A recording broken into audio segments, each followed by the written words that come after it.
Yeah, having watched him keynote present in Vegas, I'm like, oh, Mhm. like I'm pumped up. And there are keynotes where you go to and like you're pumped up. I think there was a Seth Godin keynote I went to at one of the Adobe summits that I was like super pumped up coming out of. And there were a couple others that I remember attending, but this was different in that I came now like energized, like ready to go, but I also had like a notebook of tangible stuff that I could actually start doing, not these kind of just big pie in the sky general ideas. It was like not only was I, pep rally ready to go, but I had like specific plans. Like it was awesome. So Mhm.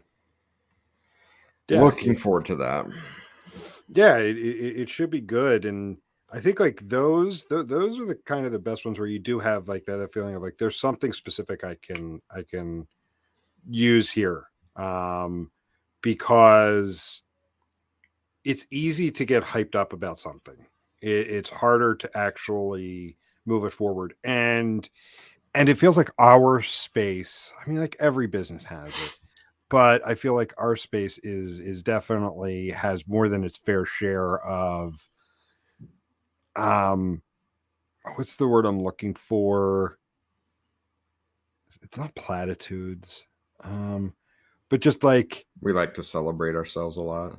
yeah, there's a lot of that and a lot of over optimism. You know, Yeah. you definitely need to be optimistic with a tinge of realism, but like this over optimistic feel, and it's like, and you and I've talked about before. We've been to conferences the last couple of years, and we keep hearing the same thing over and over again, Yeah. just with new wrapping around it, and nothing's actually moving forward. Yeah. That's right. So I'm tired of those days. So. Yeah. I know, by the way, I'm glad the beard look is back. Who, me? Yeah. Yeah, it threw me off when it was clean shaven. Yeah, just like in the summer because I tan so well, like I usually shave. Now I haven't shaved in probably 2 weeks at this point. Yeah, it's a good Uh, look. It's a good look.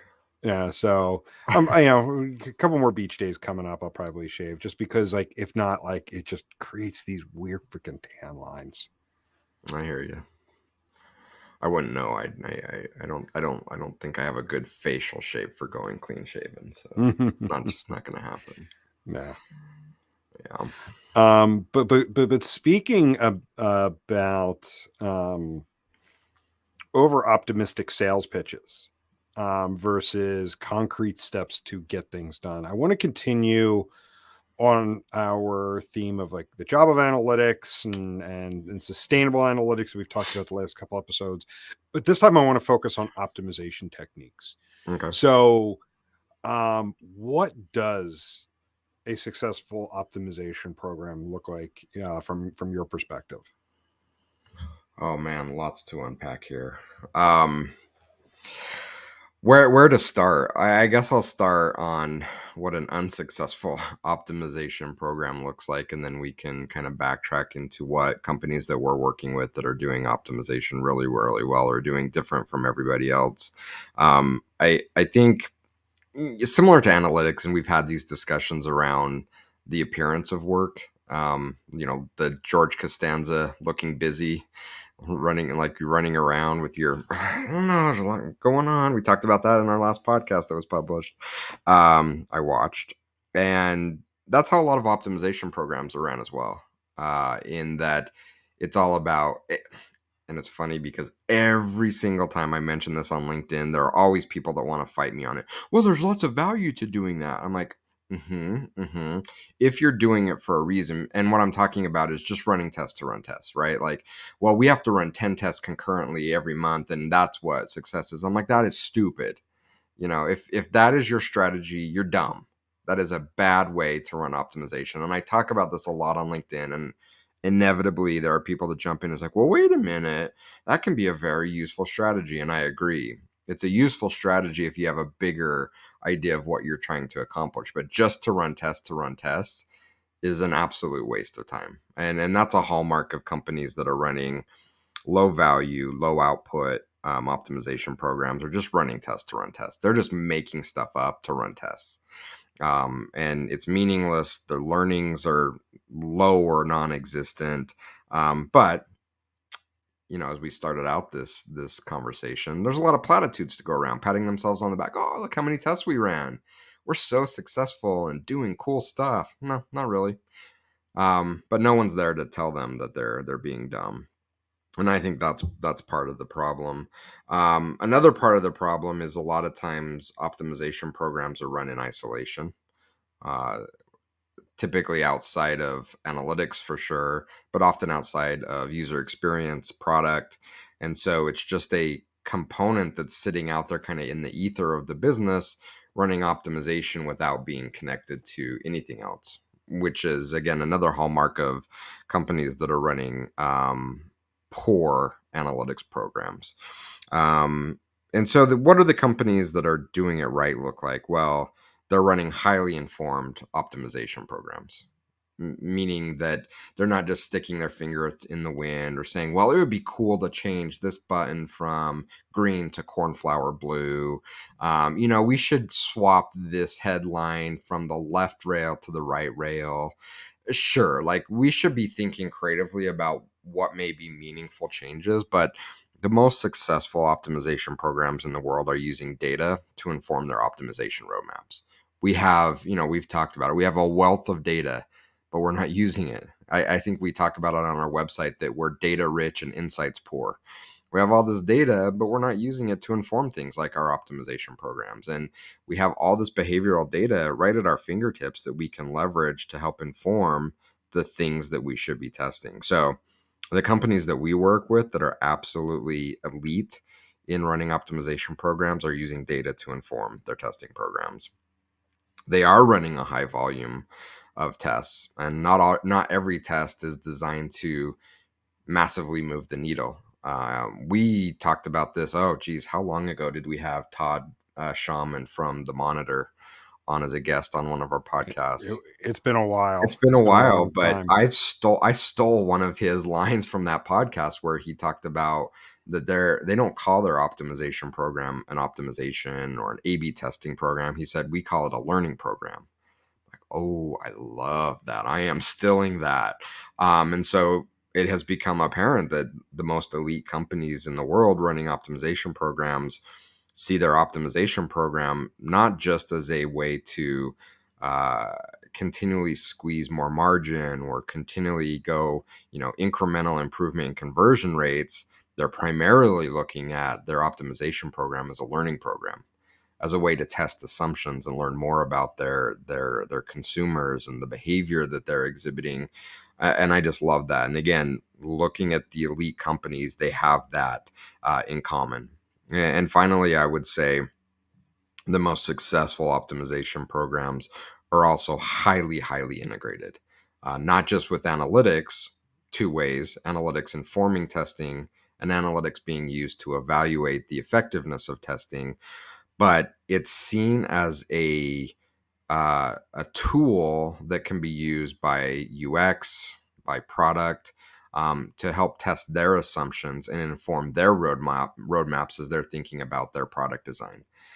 So rather than just being a one-off kind of quote marketing tool, again, organizations and agencies that push this are really focused on, well, we're going to improve your conversion rate from 5% to 6%. That's awesome. How long is that going to last? What did we learn from it?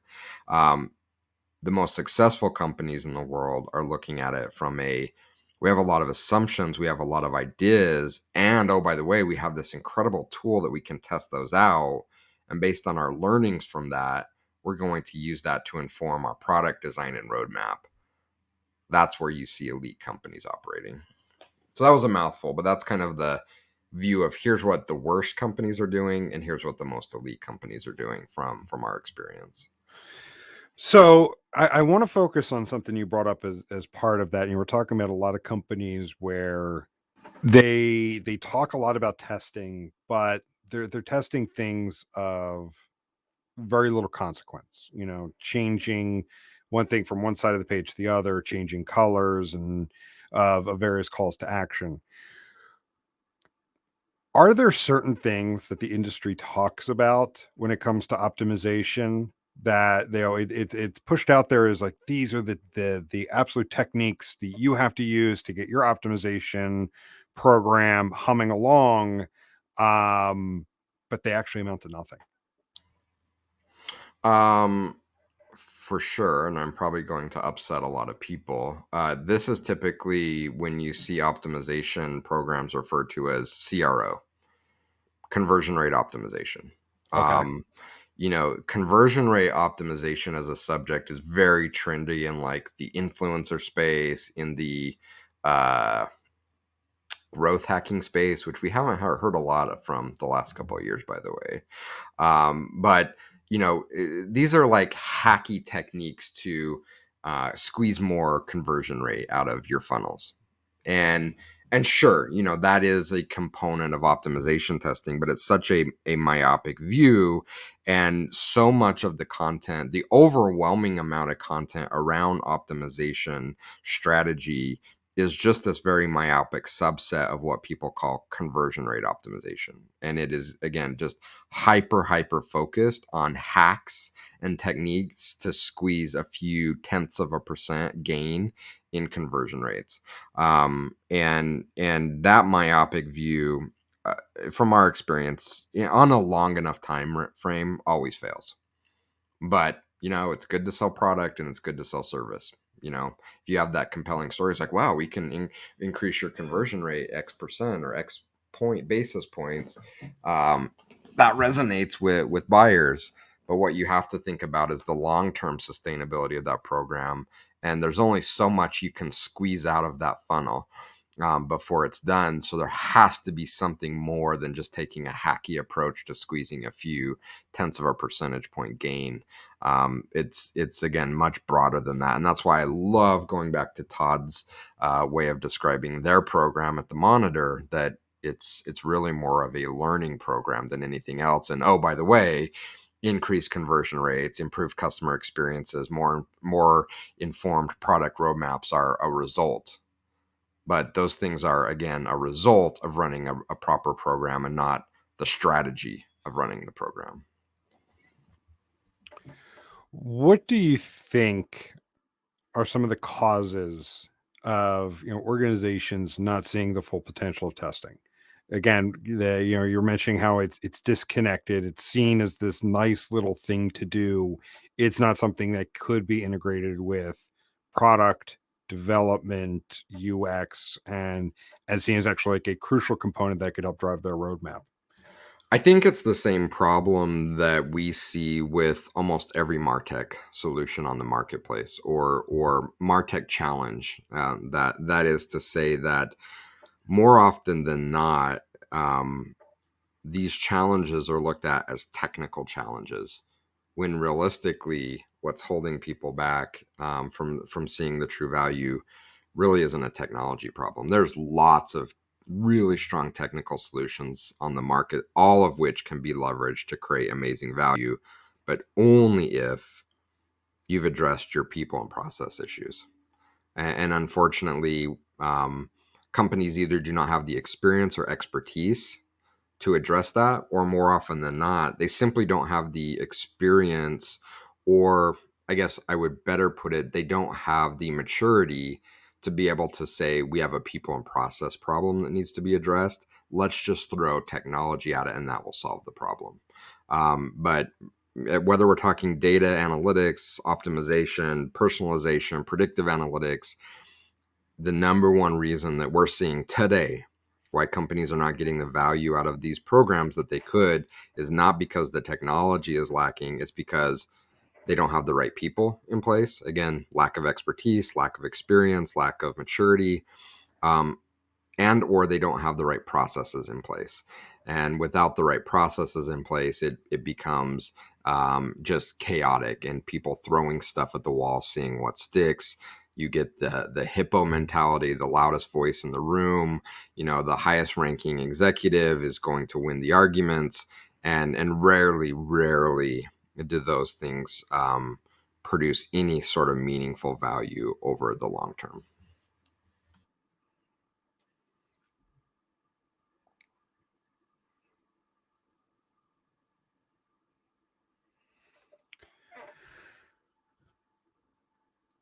So let's talk about the technology being the band-aid for the people problems. We've talked a lot about it on the analytics side, and we've had our regular bashing of analytics sales where it's the just put this up and you can collect all of this data. Just move to our platform, and our platform's easier to implement. And we've talked about all of the various sales pitches. Why do you think, when it comes to testing, we've talked about it for analytics, but testing, how do people fall for that trap of um just a new platform is going to solve all of our ills? I think it goes back to a people issue. Lack of experience, lack of expertise, lack of maturity. They have no other way of addressing their challenges other than throwing technology at it. And we've been brainwashed to believe that technology solves everything. And I think that is part of the problem, and it's definitely true in the optimization space. But we have this belief that our saviors are based in Silicon Valley. We saw it in Utah at the start of the pandemic, where a bunch of local tech bros in Utah came to the forefront and said, "Oh, we're going to solve this challenge, and we have this plan." I'm like, "You guys don't know shit about viruses and global pandemics. What are you going to do?" But we have this belief that, oh, they've started a software company, so they can solve any problem in the world. Of course, it was a spectacular failure, but they grifted the government out of a bunch of money. That's a different story. But we have this belief that the technology is in the solution, and a lot of times it is. A lot of times we have to have the right software for what we're trying to solve for, but it's difficult to have the right software, the right solutions without the right people in place. And oftentimes we select the wrong software because we have the wrong people in place. Again, lacking in experience and expertise. And so, what happens in those scenarios? If you have a team that is understaffed and the people it is staffed with have very little experience, how do they make their choices on what software to use? What would be your guess? You're on mute. My bad. Whichever's the shiniest. Yeah. Whichever whoever has the best sales and marketing campaign to show how. Hold on, I gotta let the dog in because she's home alone and sad now. Okay.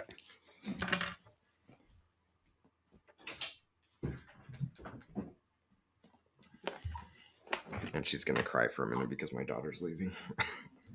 Mhm. So yeah, I mean they end up buying whoever gives them the fanciest sales pitch, not what's the best solution for them, because they lack the experience and expertise to be able to select the right software. So again, like, I think with so many of the problems, yes, technology is important. Yes, selecting the right technology is important. But if you don't have the right people in place, this is going to be really, really, excuse me, really, really incredibly difficult problem to solve. Mhm. And in fact, you have a better chance of making the problem worse than better by not having the right people in place. Yeah. Um, so let's talk about the flip side of things. So, we've been talking about where, people, make missteps, or where the optimization program isn't working as well, or is it's not in a position to be as powerful as it could be. Let's talk about those organizations. You gave the example with Todd earlier on, when we were introducing the topic. Those organizations that you've seen that their optimization program is in a position to be incredibly powerful. What things do folks in that organizations do to either make sure that they have proper alignment, or are able to do because they have proper alignment? Like, what are some of the techniques that you've seen them employ? Sorry, say that again. So I want to get into techniques that are employed by organizations that have a successful optimization program. And I know, like, early on, you were talking about people alignment in the organization and whatnot. So, from a technique perspective, what are things that organizations have done to get that proper alignment, or techniques that they're able to apply specifically to the optimization program because they have that right alignment? Yeah, so I'm going to go back to some of the things that Todd talked about, and if you can make a note to track down his episode and link it in the show notes, I think it's definitely worth a re-listen or a listen for those that haven't heard it, because it was a very insightful episode. But I think there are a few techniques that are being leveraged, and one is the cyclical nature of an optimization program. And Todd really talked about this from a learning perspective, that it's not a linear approach where you test one component and then test something else. The way that Todd looks at it, the way that a lot of these elite companies that we work with look at it, is a cycle of learning. And it's that the more we learn, the more we discover we don't know and want to learn more. And so these programs are set up in such a way that they run incredibly efficiently. And what they look like is, they look like this cycle of using data to inform test ideas, then prioritizing those test ideas, testing them, then using analytics to dig deep into the results. Again, I want to stop here and highlight this as a major differentiator between, pedestrian programs and elite programs. Your everyday programs are just kind of using the dashboards and the directions from our optimization platform said we reached statistical significance and version B is the winner. Okay, cool. Um, the elite programs use that as a dashboard to check direction, make sure there aren't any critical errors, like, we're running out of gas or the engine's overheating. The true learnings come from the integration with analytics and using analytics to dive incredibly deep into the results of that test, not just as a way of proving validity of the statistical measures of a test, but more in a, what didn't we know before that we can learn now about our consumers' behavior? And I guarantee you, from doing this for 20 years, that running a test will always create more questions than it does provide answers. And so what those questions then do is then feed back into your roadmap, and you iterate on these tests. So, rather than looking at it as we ran test B, it got to statistical significance. Now we ran test C. Um, it's we ran the test. We did this incredibly deep analysis of the results, and we learned a bunch of stuff we didn't know before. And now we have 50 new questions. Let's prioritize the most valuable things that we want to learn from that. And then let's go back and iterate on that test. Again, not with the goal of squeezing incremental conversion rate lift out of it, but of squeezing more learnings out of it. And it's those techniques that I think are making these organizations elite, because they move from being an operationally driven program to being a learning program. And it's funny because you and I have been talking about using a visualization technique internally about how we plot our clients on their path to where we want to get them to an elite status. And I went back and I looked at the horizontal axis of that visualization last night. And what did we have at the far right of that axis? Learning. Learning. That the most elite companies that we're working with and where we want to get all of our clients to is in this quadrant where they are constantly in a mode of learning. And oh, by the way, like increased conversion, better user experience, all those things we talked about end up being a result, but it's not the driver. The driver for these organizations is they want to be learning organizations. And techniques like taking a cyclical approach to testing, where it's this cycle of insights and learnings and iteration, is absolutely a proven framework and technique that is common across all of these organizations. Yeah, and it's fun when you see that light bulb finally go off for with a client. We were on the phone yesterday with a client that we've been really working with them on getting the optimization program up and running. And it has, up until now, getting things up and going. It's been operational and really introducing it and showing them the power of it. And I remember when we first started, we one of the things we brought up with is, getting to the point where we have a backlog and really building out a backlog. And one of our stakeholders started to panic. Like, you could hear the panic in his voice, Mm. because he's like, I don't have the development, capacity to do all of these things. And at the time we were like, it's okay. Like, we're going to get there. The point of it is to have that backlog, is it's ideas that you're fleshing out. And some of them, they just sound like a great idea at the beginning and it doesn't move forward. Other ones that you really, really refine it. And then the testing tool gives you the ability to, let's see if this does have any impact on visitor engagement, and whatever, by whatever metric you're looking for. And then, depending upon the results of the test, that can inform development in the product roadmap of, okay, yeah, this is something we need to move forward with, or no, this is an idea we scrap and we don't even have the developers work on it. Because it's interesting watching organizations throughout my career where everybody thinks they know what the visitor wants. Mm-hmm. They think they know it, and but they don't actually test to see if it does. It, yeah. Sorry, finish your thought. And it brings back to, now granted, like, the testing we're talking about is different from like it's oftentimes it's great when it's paired with the qualitative analysis. I was an organization I worked for that actually had a lab. They would bring people in and had the eye tracking software, and they would do user studies Mm-hmm. on the site. And I remember, this is going back like 12 years ago. And it was when, like, the ideas of like product pop-ups on listing pages and Mm-hmm. mini carts and all of these things were like, everybody was adding them to their website, to their e-commerce site. And they were rolling it out for all of these clients. I worked for an e-commerce platform. And then they did a usability study. And just the pure frustration you saw in people's faces, like this thing popping up out of nowhere and distracting people. Like, the director of product, who was new at the time, like the previous product director was the one that came up with these ideas. He saw that, and he was like on the verge of saying, we're ripping it off every site. Like, this does nothing but actually is more of a barrier than anything else. Mm-hmm.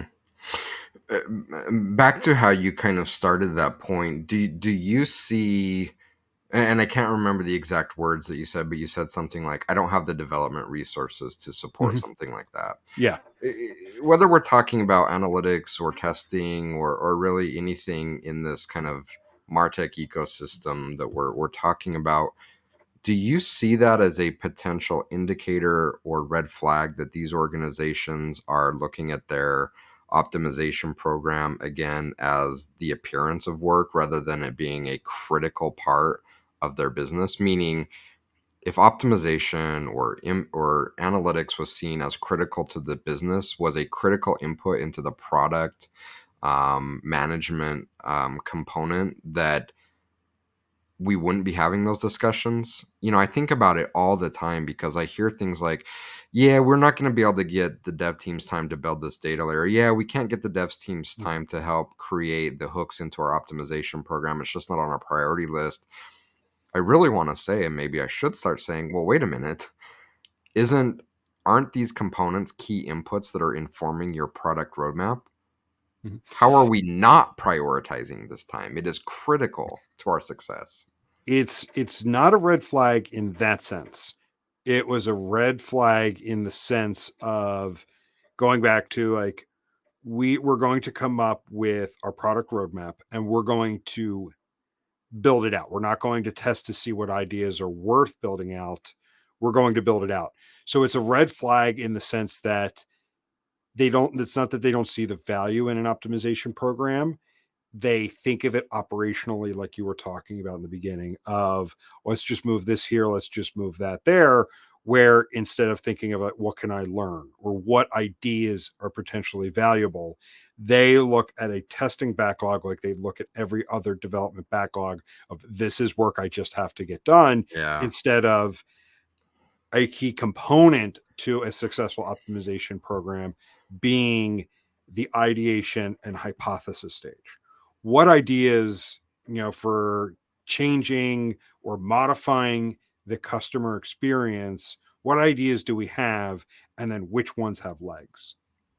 Are are all of these teams that disconnected from the purpose of the business? I mean, because that's what it feels like to me that if I hear what you're saying, it's almost like, well, we don't know why we're working on it other than this ticket had the most points for this from this sprint planning session, so that's what I work on next. I'm not hearing anything like, well, we're working on this because it's aligned with our company goal or mission to do X this quarter or this year. It all seems highly, highly operational and more concerning, highly, highly disconnected for what the business is trying to create. Mhm. I think many times, yes, it's just another job. Now, in this particular example I was giving, it was in it was talking about how like when someone finally sees the value in it. And so with this particular client, when we first started talking about this 9 months to a year ago already, there was like this hesitation of like, I have to do all of this work. They've gone on this journey with us. So now, a year later, when we're at this stage and we're starting to talk about it, the light goes off. It's like, yes, I see now. It's the let's just start putting ideas together again, see which ones have legs, see which ones actually are worth testing, and then which ones are now this is turning out to be a bad idea. But there are plenty of examples of yes, working with teams like this that they're not attached to the business. They're there with the purpose of moving tickets along, of handing off a piece of code, marking something as complete, and being, they're not necessarily connected to the business. It sounds like a misalignment in incentives, honestly. And I think, bringing this back to optimization, we've seen this in a couple companies that we've advised that have struggled to get value out of their optimization program. Again, they came to us and their ask was, we have a technical problem with our optimization program. Like, Adobe Target can't do this. Optimizely sucks. It can't do that. And when we got in there, it was very clear that both of those platforms were more than capable of doing everything that the customers wanted to have done. What they had was an incentive problem in which the teams were incented to, again, going back to cadence, run a certain number of tests or run a certain number of tests concurrently. That's what they were being incented on. They had actual bonuses based on that, not what were we learning, what were the outcomes. So was it any surprise that we were failing to get ROI out of our testing platforms because we were incenting our teams just to run tests? So it's like, oh, let's just run a bunch of crappy tests. Um, and so, it sounds like, in addition to not being aligned with business outcomes, a lot of times maybe our incentive programs are misaligned, where we're actually inadvertently creating this behavior that we're trying to solve for. And sadly, as consultants, and I think as a company, it's something that we're working incredibly hard to solve for and elevate the work that we do and the position that we have in the marketplace to be able to have a strong enough voice to say that, is that we need to have the ability to come in and say, I know you're saying this is a technology problem. We're here to tell you it 100% isn't. We need to be trusted on that. And I think right now, there's just a general, unless you're Bain or McKinsey or one of these big management consulting firms, unfortunately, we just don't have the cachet. I don't know if that's the right word, to be able to have an opinion that's not software driven. Because in our space, every agency out there almost is a technology solution first approach. So when companies reach out to an agency saying, "Hey, we have a problem with our optimization program," they've been preconditioned that the agency is going to come in and say, "Oh, well, it's a technology problem. Let's replace Optimizely with Adobe Target." And so when an agency comes in and says, "Optimizely is perfectly fine for what you're trying to do here. You don't have a technology problem, you have a people and process problem," they're like, "Whoa, no, no, no, no, we're perfect on that front. Don't even try to poke the bear there." But again, if we're unwilling to have those conversations, we're just kind of doing work to do work. We're ripping, replacing solutions. We're we're hammering on the technology. It doesn't fix the problem, and then we step back and are frustrated and confused on why we solved the problem. So again, I think if nothing else from this conversation, I hope people are walking away with at least a little bit of an itch to say, wait a minute, maybe we need to be a bit more broad in our thinking and not trying to solve every problem with technology, and that we need to be a little bit vulnerable, a little bit open to addressing our people and process to see if there may be some fundamental issues there that are holding us back from running an elite optimization program. Why do you think organizations have such a visceral reaction to the news of you have a people and process issue? No technology is going to solve for that. Because most organizations are not learning organizations, and organizations that are in a learning mindset know that they will never have all the answers. They will know that the more they learn, the less they understand. It is a lifetime pursuit of knowledge and learning that will never be completed. Most organizations are not like that. They've convince themselves, ego driven, that their people are the best and brightest in the world, that they have no issues, that any issues they have are the vendor's fault, the software's fault. So if we can just get the vendor to get their shit together, if we can just buy a different piece of software, that's going to solve our problems. It deflects from having to admit that we are not perfect, that we don't know everything. But that's what keeps these companies stuck in very mediocre performance. Again, the most elite companies in the world are learning companies that have gotten to a place of comfort where they can freely admit we are not perfect, we will never know everything, and because of that, we're open to learning new things, making our people better, making our processes better. But for the mediocre companies of the world, they're never going to allow, their ego's never going to allow them to admit that. And until they do, they are going to be stuck in being incredibly, incredibly mediocre.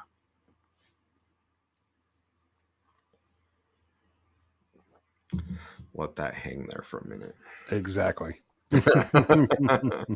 And I mean, look, we all have ego challenges to deal with, and we all, I think, maybe get a little bit uncomfortable or even upset when those are challenged. But unless we're able to admit that we don't know everything, we're just simply never going to advance. I think I've shared the story a lot of one of the guys that I worked with, my first job out of college, that always had the right answers, always knew everything.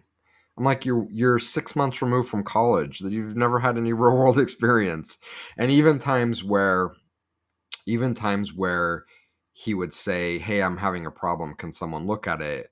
And someone else would come in and help provide some guidance or direction. Oh yeah, that's what I thought. He That's would what I always thought. couch it with, "Yeah, oh yeah, that's right. Brain fart." Like I knew that. And he's still there. And maybe he's moved up a couple levels in the organization, but he never progressed. He never moved forward. And I truly believe a big part of that was just this inability to say, man, I don't know. Oh, I got that wrong.